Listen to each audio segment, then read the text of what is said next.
A place so secret, it has never appeared on any map. Even now, it is a tightly restricted area, under military control. For 40 years, this wasteland was codenamed Semipalatinsk 21. It was the main test site in the Soviet nuclear weapons program. The lake marks the spot of the Soviets' first atomic explosion. It is the bleak epicenter of a remarkable story of how the first red bomb was built with secrets stolen from the West.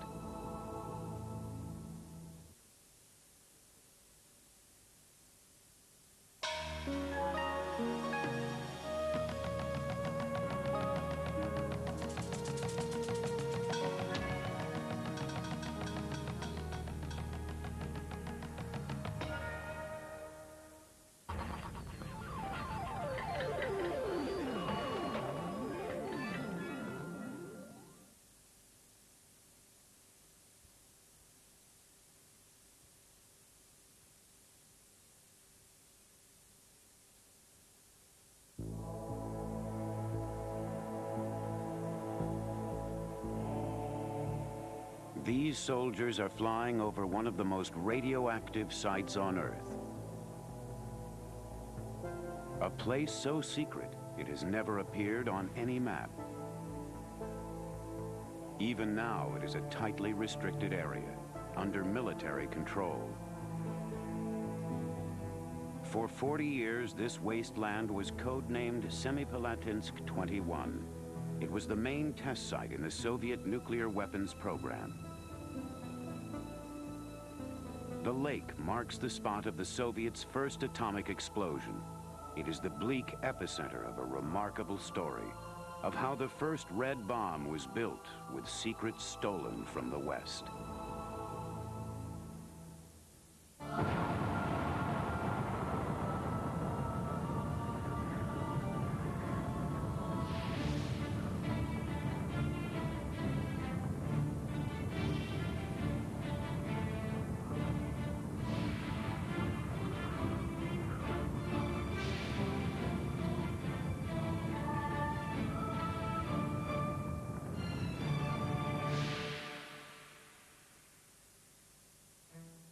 This tattered manuscript was written by a Soviet physicist. It is an unpublished eyewitness account of the critical period in history when the nuclear arms race began. Revealed here are the names and faces of people the public never saw, the scientists and military men who built the first red bomb. We have traced many of the key figures and uncovered the part they played in the most closely guarded operation of the Cold War. Men like Yuli Hariton, a reclusive figure, who was the chief designer of the Soviet bomb and spent the next 50 years building up their nuclear arsenal. And Hariton's lifelong friend and boss, Igor Kurchatov, the brilliant physicist who headed the USSR's atomic project. Or Yakov Terletsky, the physicist sent by the secret police to meet a top Western scientist who wanted the world to know what the West wanted kept secret.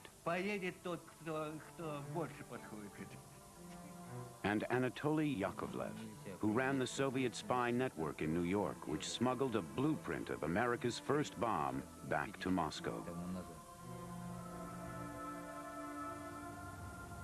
This is the end product of the story they have to tell. Both sides armed to this day with weapons which could kill more people than all the wars in history combined in a matter of seconds.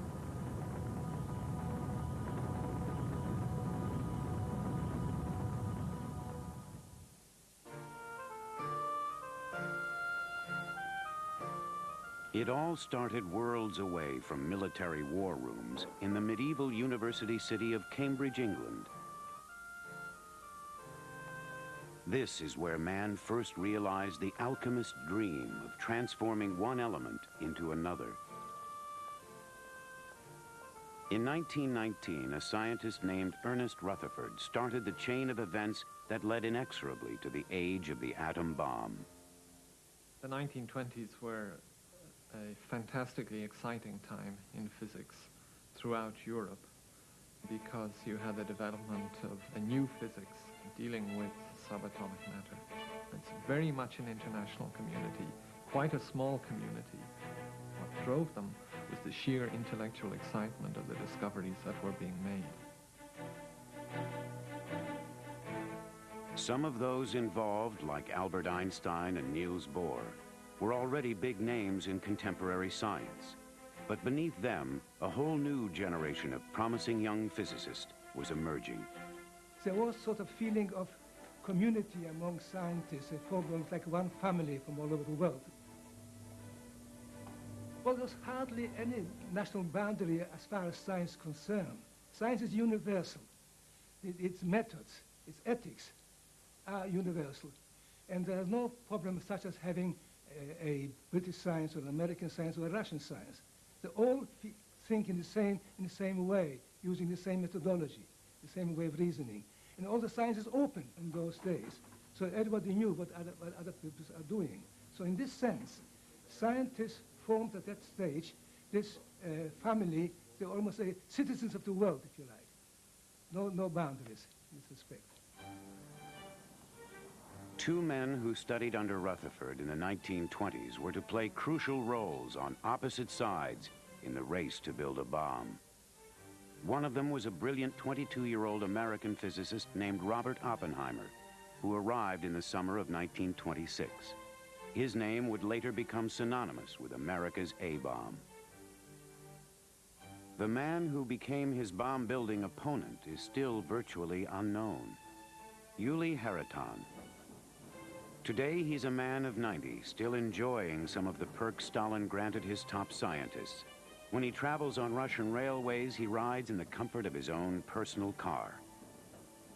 Haraton has been awarded the Order of Hero of Socialist Labor 3 times, but until recently, he has been a hidden figure in the history of the Soviet bomb.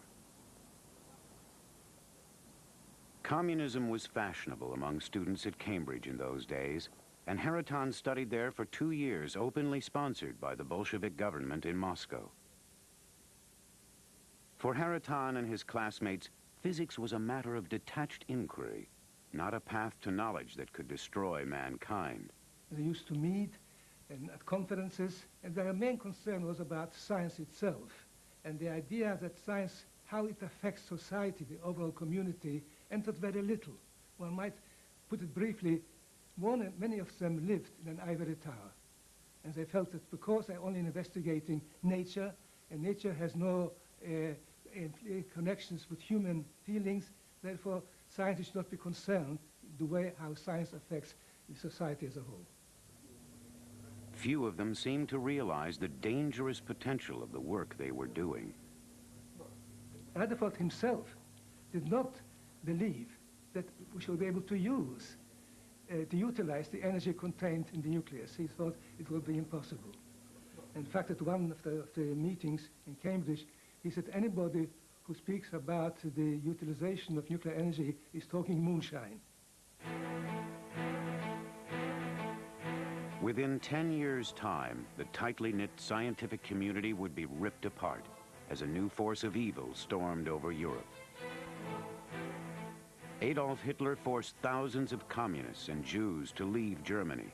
Among them were some of the world's top physicists. Still, Hitler had his loyalists who hoped the Führer's policies would rescue them from poverty. And not all of his scientists fled. Some of those who remained were to make a breakthrough that would change the course of history. They split the uranium atom and released enormous energy, energy that might be used to make an explosion of horrifying force. The news spread like wildfire through the scientific world. In Russia, arms expert Uli Haraton read with fascination what the Germans had done. It was obvious to people like us who'd been working with explosives for years that something terrible like an atomic explosion could not be discounted. But Haraton found that the Soviet authorities were not interested in nuclear theory. He was told to stick to work on conventional armaments. In Cambridge, German refugees like Rudolf Piles also saw the military implications. When we decided that an atom bomb was possible and not excessive in size, we immediately thought that the Germans might have realized the same thing and might be ahead of us. And an atom bomb in the hands of Hitler would have been frightening. In America, too, the scientific world was worried about the news, but the general public didn't seem to take it seriously. In April 1939, the New York Times ran this report on a meeting of distinguished physicists. Tempers and temperatures increased visibly among members of the American Physical Society as they closed their spring meeting with arguments over the probability of some scientists blowing up a sizable portion of the Earth with a tiny amount of uranium.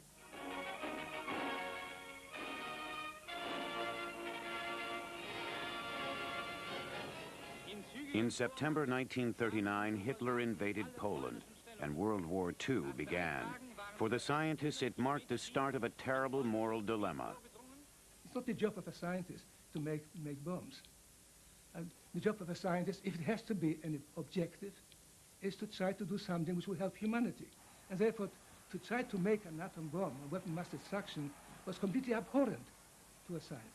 Then people began to realize that if Hitler goes ahead, if he acquires the bomb, if the bomb can be made, if he acquires the bomb, this will help him to win the war.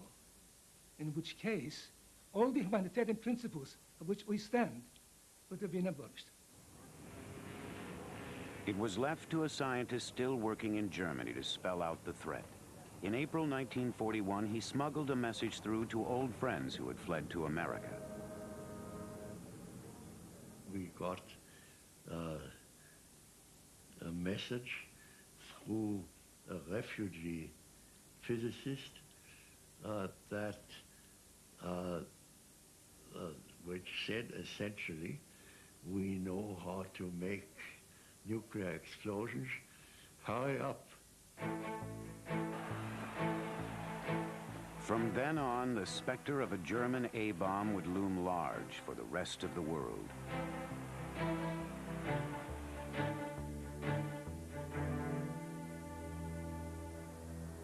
The Soviet Union remained at peace in the early days of the war.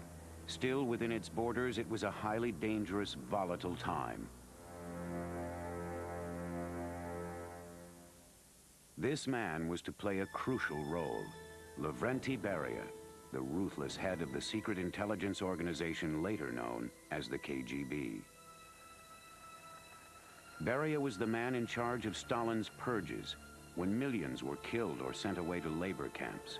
His word was law, and those who crossed him risked being backed up against a wall and shot. Beria's men did as they were told, without asking too many questions. In 1941, a young spy named Vladimir Barkovsky left Moscow on a mission to England.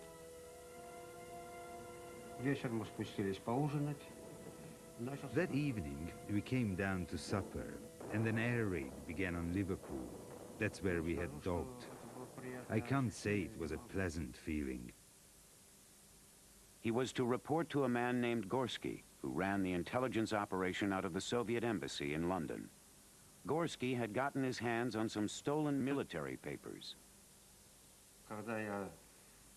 When I was going through that material for my report to Moscow, I didn't know who it had come from because the boss, Gorsky, didn't tell me. He just said, "Here, take this and prepare a report for Moscow Center."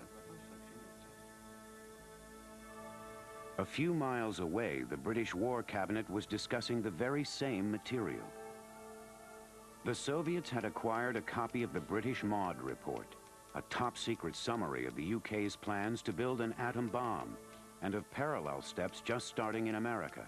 It was an espionage coup, but Moscow ignored it.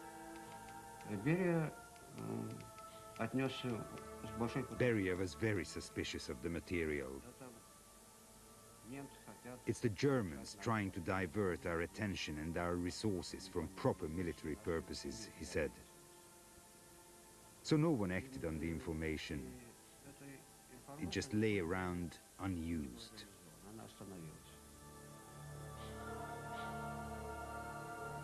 None of Beria's agents in London knew enough about atomic physics to assess sensitive reports. What they needed was a specialist. What they got was a scientist who would offer his services as a spy. Klaus Fuchs was driven out of his native Germany in 1933 because he was a communist. However, his knowledge of physics and his opposition to the Nazis landed him a job with Britain's atomic bomb program in 1941. He was recruited by fellow refugee Rudolf Piles. Fuchs was, well, I had not known him in Germany. I met him in this country and I knew that he was a good physicist. It tended to be rather silent, but when you talked to him and asked questions, he would discuss things. Within a month of joining the British team, Fuchs approached the Communist Party. Soon he was given a contact nicknamed Red Sonja, later known as Ruth Werner. She would bicycle to meet Fuchs in the countryside. I picked out the crossroads where we would meet, and I loved to bike and thought it the least suspicious. We had a culture to talk and a political talk as comrades have. And we both enjoyed it greatly. He was very sensitive, intelligent. He looked very kind.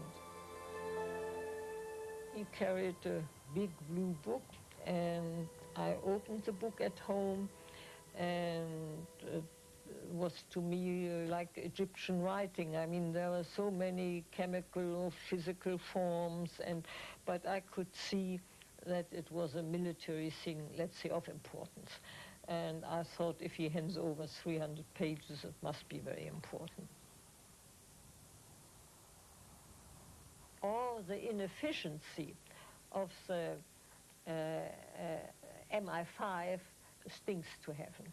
I mean, that they didn't find us out.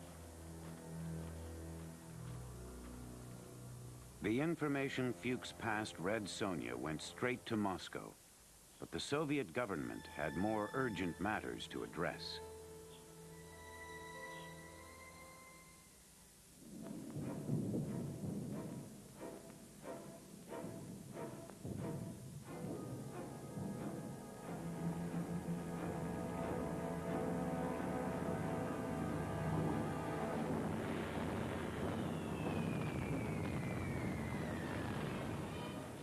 On Soviet-Russian soil, in spite of the careful preparations of the defenders, the German Wehrmacht has captured vast stretches of territory. In June 1941, Germany invaded the Soviet Union.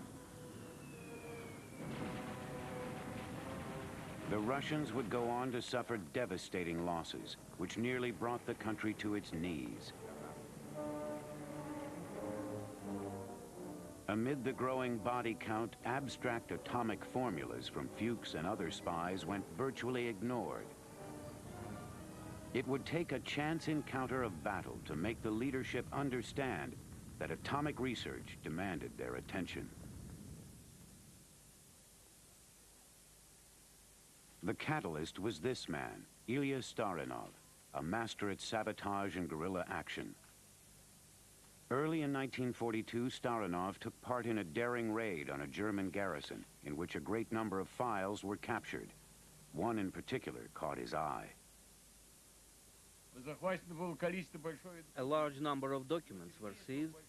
Among these documents there was a notebook, and I forwarded it to headquarters. They returned it to me.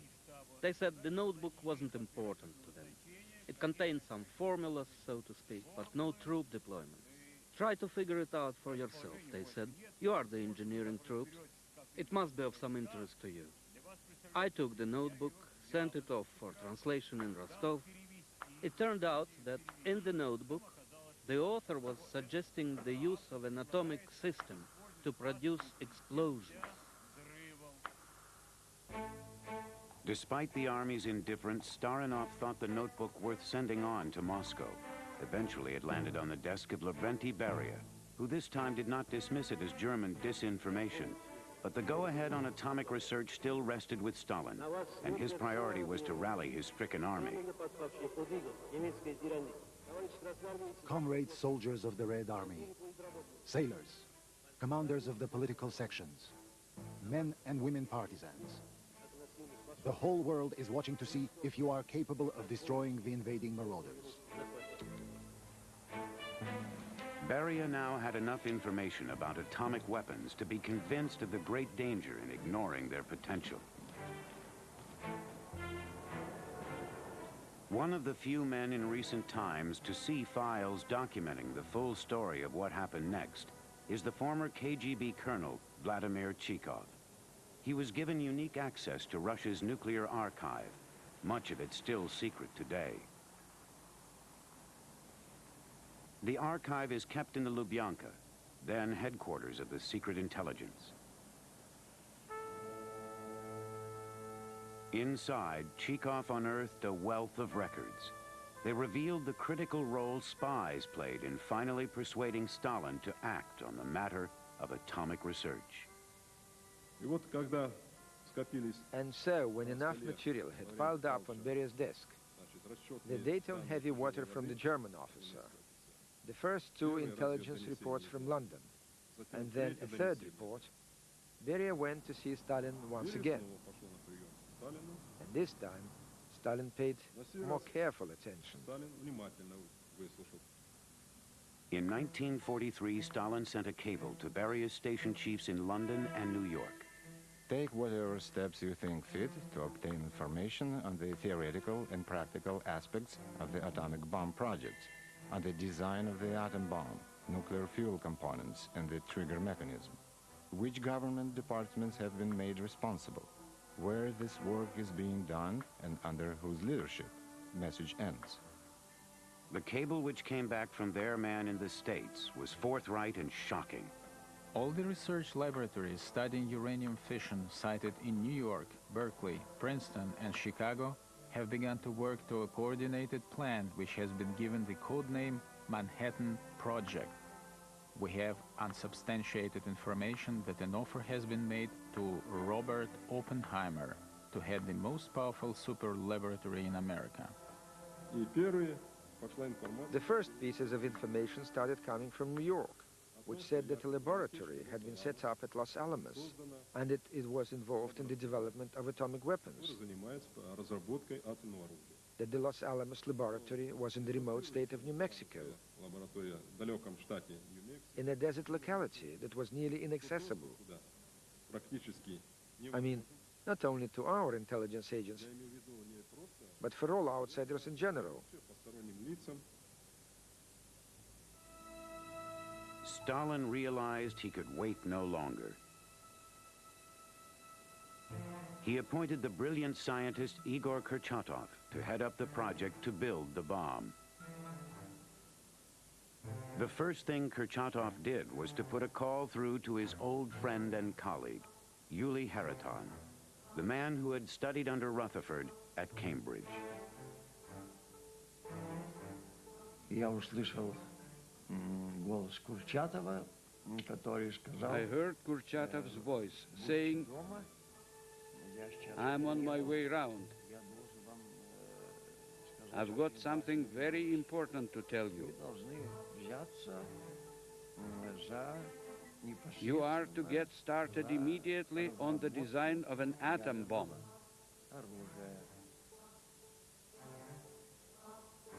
The two friends would put together a strong team, but they were hopelessly behind events already unfolding on the other side of the world.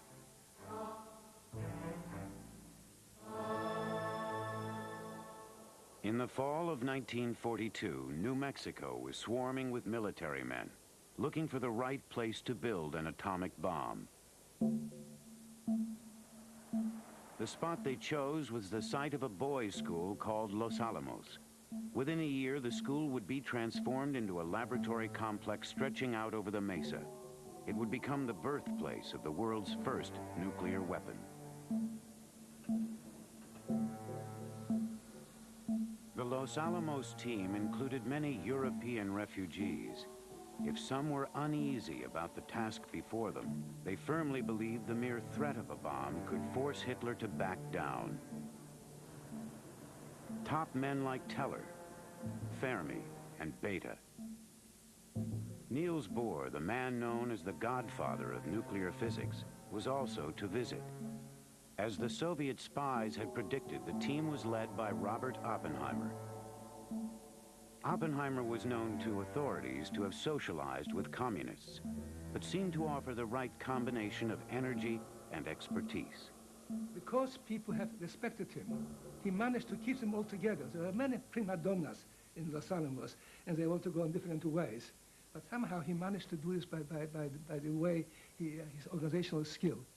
Joseph Rotblat was one of those who came from Europe to join Oppenheimer in Los Alamos. They all came under the ultimate control of General Leslie Groves.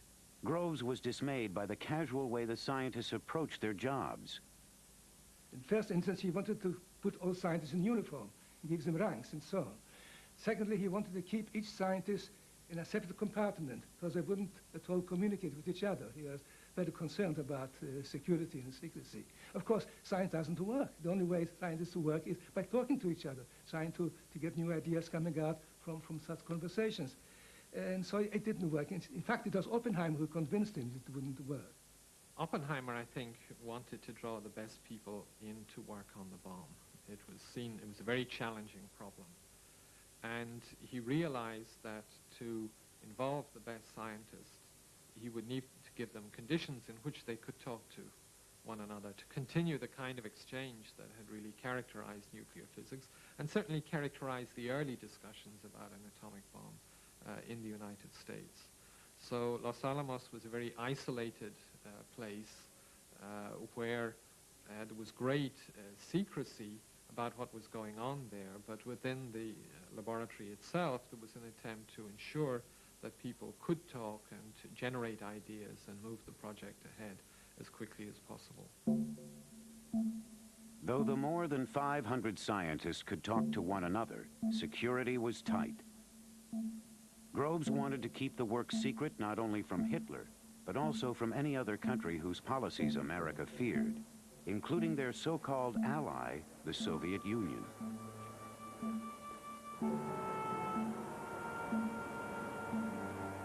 While America was busy spending $2 billion on their atomic research, the Soviets had to make do with the bare minimum. This cluttered little laboratory housed the entire atomic program at that stage in the war. It was called Laboratory Number 2. The Soviets had to make up in dedication what they lacked in money, manpower, and expertise. Kurchatov managed to bring together a small group of people at Laboratory Number 2, which literally started up with 5 people, just 5 people. The team considered it a great step forward when they were given an underground facility on the outskirts of Moscow. This is thought to be the only picture in existence of the giant tent which covered the entrance to their headquarters.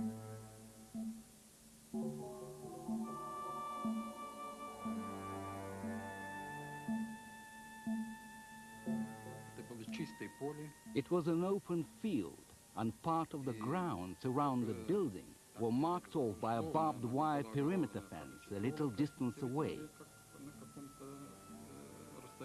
There were guards standing at the checkpoint with a barrier, and so much mud all round, it was almost impossible to get through.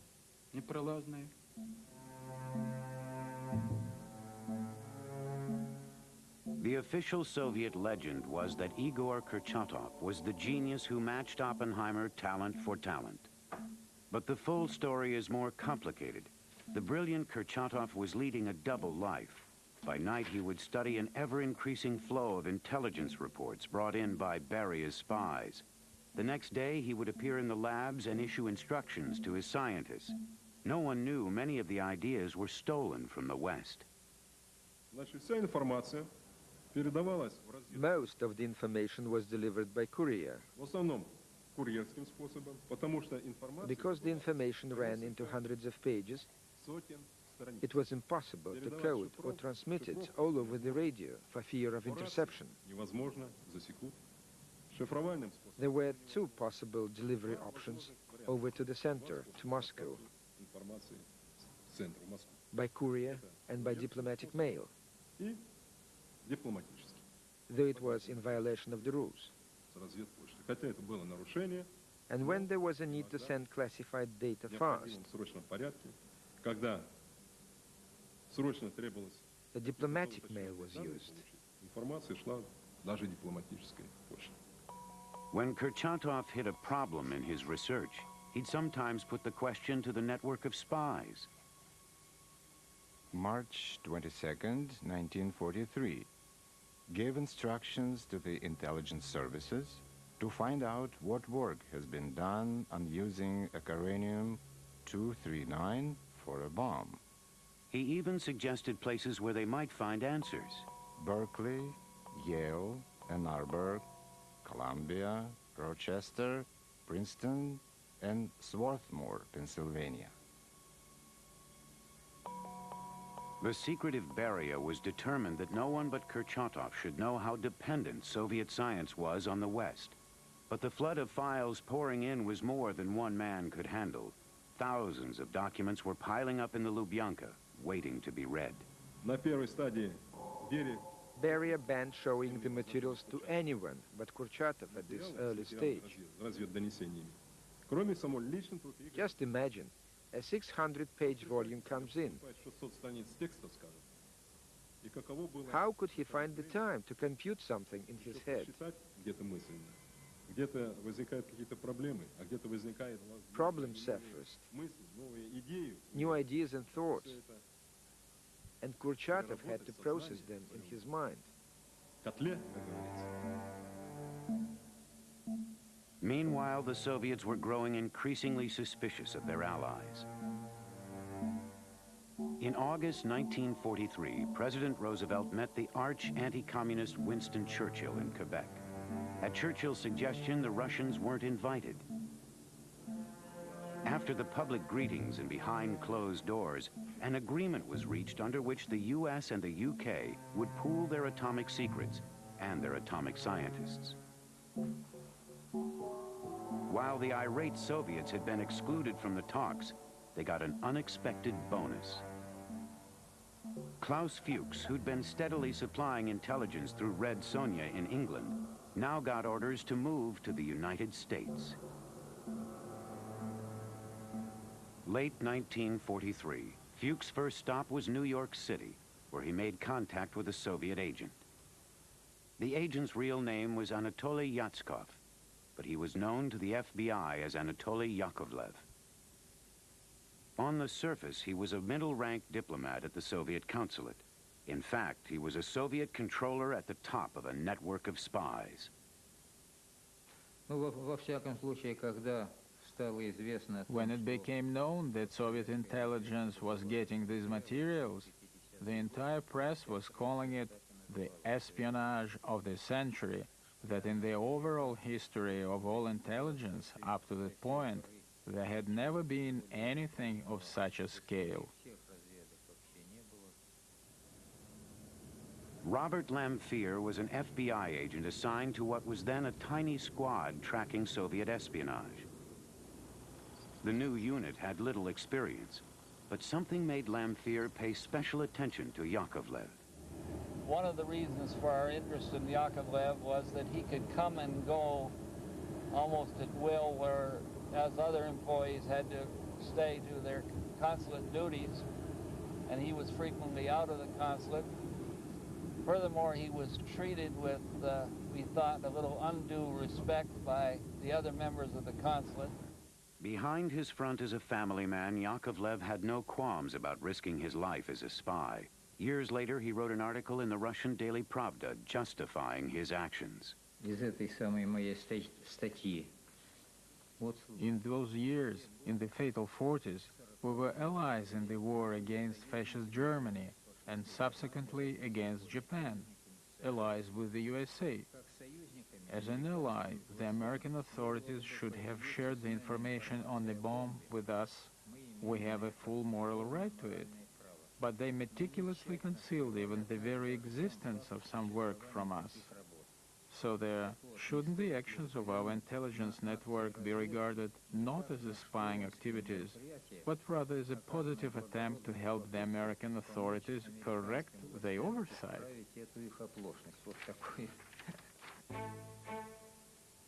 Klaus Fuchs' reasons were equally political, as he was motivated out of loyalty to the Communist Party.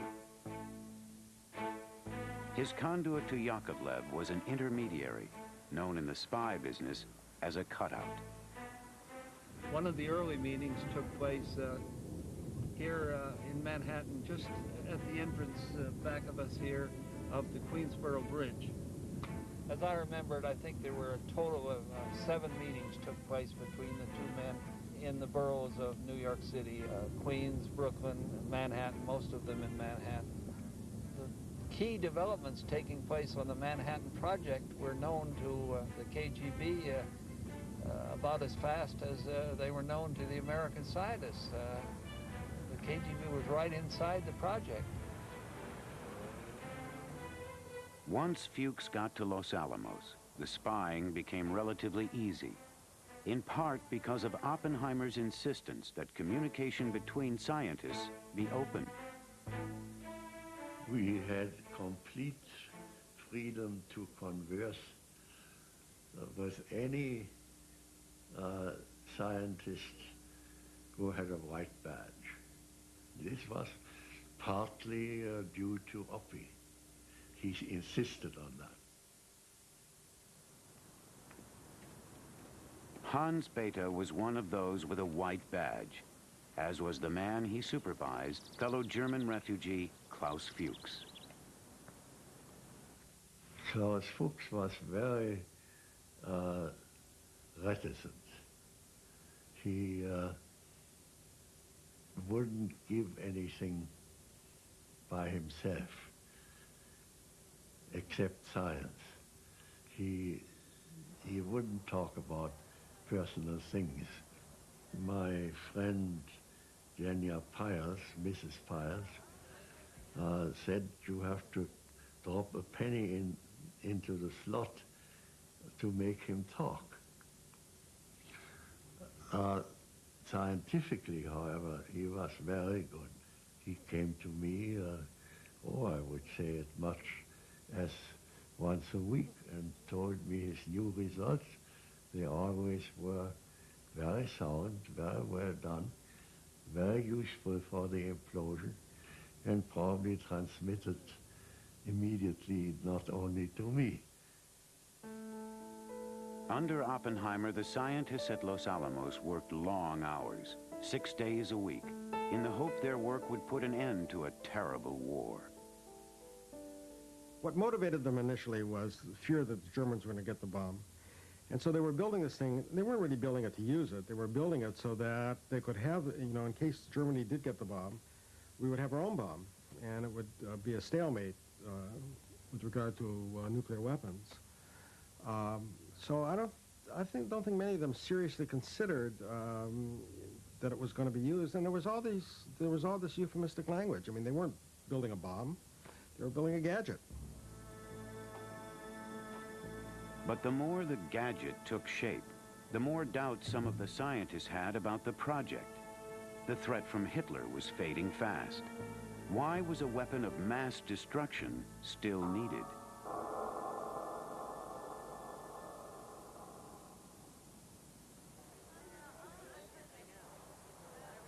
At dinner one night in 1944, the military boss at Los Alamos dropped a bombshell. Grof said to us, you realize, of course, that the whole purpose of the project is to subdue the Russians. Now, I remember these words almost as they were spoken yesterday, because they came to me with such a shock. I couldn't believe my own ears. The shock came to me because, first of all, this was not the purpose of the bomb at all. This should be used against another nation. And secondly, because at that time, the Russians were our allies. We had a mortal enemy, and they were carrying the main burden of the war against Germany. And here I'm told, what we are doing now is to subdue these people. Although Grove's view was not official, the very fact that the Soviets had been excluded from the Allied atomic effort disturbed the famous physicist Niels Bohr. He thought if people could realize the common danger that faced the human race, then people would be led to cooperate, so that if the Soviet Union, the United States, Britain, and other states understood just what the atomic bomb meant, the threat that it posed to everyone, then they would be brought to cooperate and to avoid an arms race. But he feared that if Stalin were not told before the bomb was tested, then so much distrust would be engendered by that secrecy that it would be impossible to bring about that cooperation. Bohr went to speak with Churchill about his concerns, but the British Prime Minister gave him a chilly reception. He didn't even let him speak for the half hour that had been allotted to him, and told him, well, Mr. Bohr, you are a great scientist. When you want to talk to me about science, I am terribly interested, but these political matters are our business.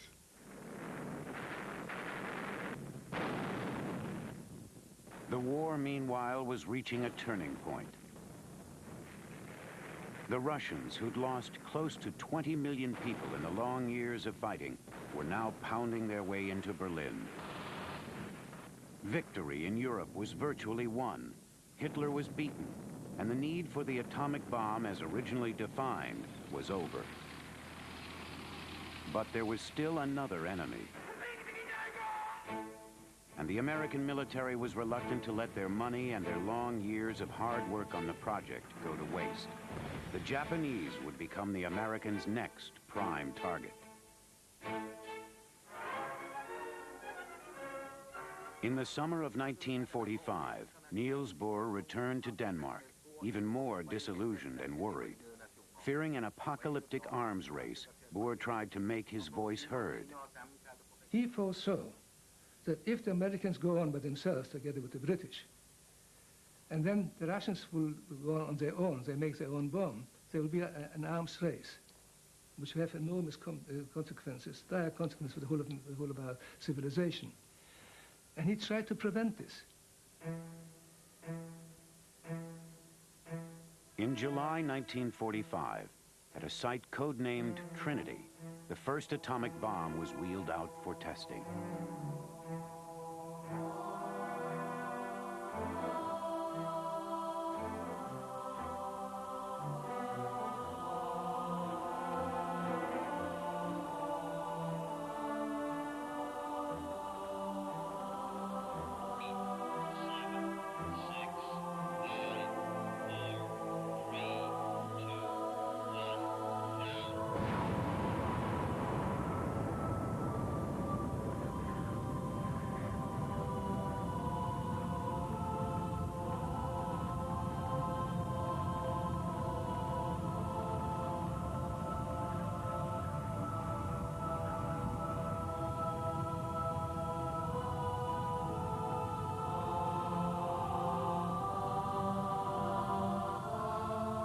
It was just tremendous.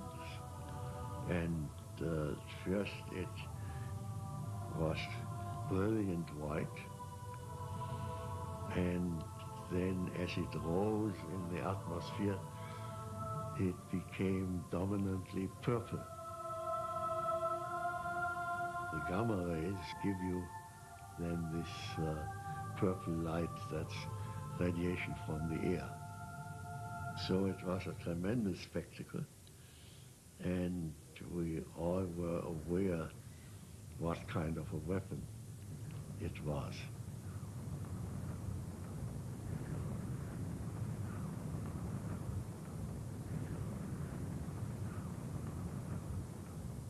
When they actually saw the result at the Trinity test. They were really flattened. I mean, it's one thing to do a calculation on a piece of paper that you're going to get a quarter of a mile fireball and it's going to be 20,000 tons or whatever, and the surface temperature is going to be the temperature of the sun. It's another thing to actually see it. They were really flattened by it when it hit them what they had done. The very next day, America's new president, Harry Truman, was able to tell his allies he had a superweapon ready to beat the Japanese. Stalin's reaction that day mystified the Allied leaders. He made no sign of being impressed.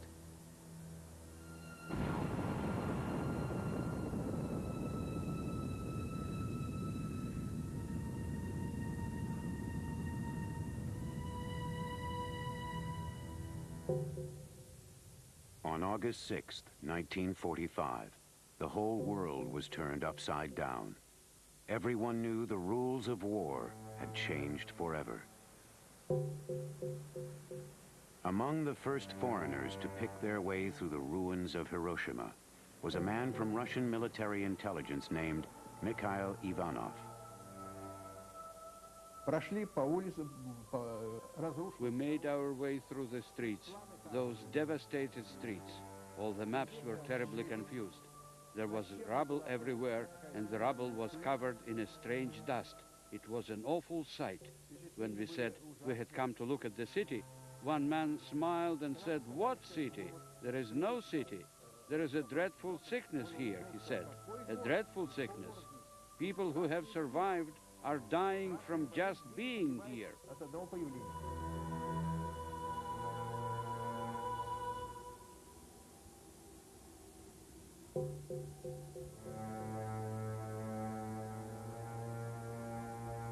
Ivanov's report was sent straight back to the Kremlin, where Stalin summoned his Politburo to a crisis meeting.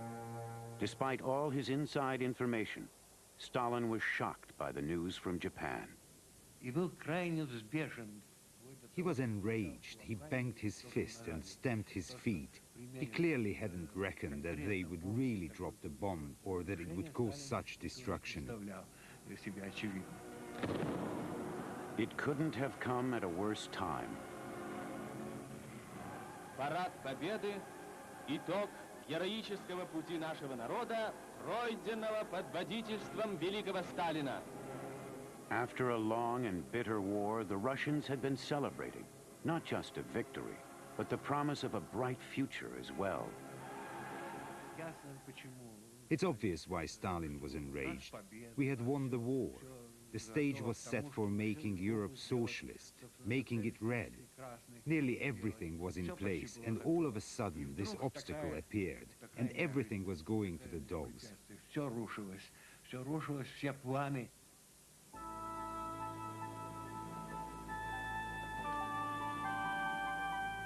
Stalin was in no mood to leave anything to chance. He issued an ultimatum to the head of his secret police, Lavrenti Beria. Deliver a working atomic bomb within 5 years. Beria knew that Kurchatov was overwhelmed by the stacks of wartime intelligence. Something had to be done to make Stalin's deadline.